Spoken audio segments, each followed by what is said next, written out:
Chris and his son moved into the bathroom of a subway station. Life was tough, but he didn't want his son to know the cruelty of reality. He only wanted to protect his son's innocence. Chris had been unemployed for a long time, with savings of less than $200, 3 months behind on rent, and his car towed away due to tickets. His wife took on 2 jobs to support the family, but the pressure left her exhausted. Their troubles began 2 years ago when Chris spent all his savings on medical equipment that he couldn't sell. Every day, he took the machine to hospitals to promote it, forcing a smile while feeling utterly exhausted inside. One day, he met a stockbroker and learned that the job only required good math skills and interpersonal communication abilities. Despite his wife's objections, Chris decided to give it a shot. He applied for an internship at a securities firm, but his resume received no response. So, Chris waited outside the company for a month until he finally met the HR manager. In a chance encounter, Chris had a conversation with the manager in his car and impressed him with his ability to solve a Rubik's Cube quickly. However, Chris was forced to run away without paying for the ride, resulting in a police chase and his life falling into an even deeper predicament. His wife told him she was leaving with their son, leaving Chris feeling heavy-hearted, but he still faced it with strength. When he got home, he begged the landlord for a 1-week extension and started painting the apartment for rent.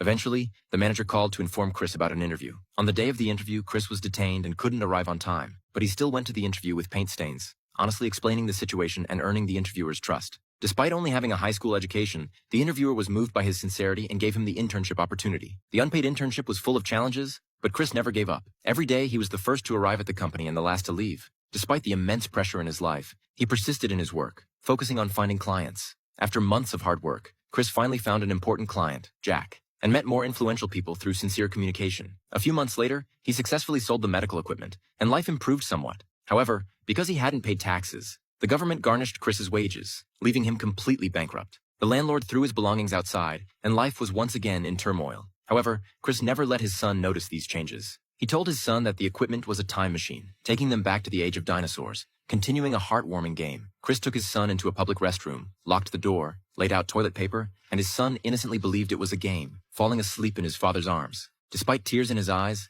Chris firmly believed that life had to go on. In the end, Chris's relentless efforts earned him a formal job at the securities firm. Years later, he founded his own brokerage company, and he and his son no longer struggled to make ends meet, but instead took leisurely walks together.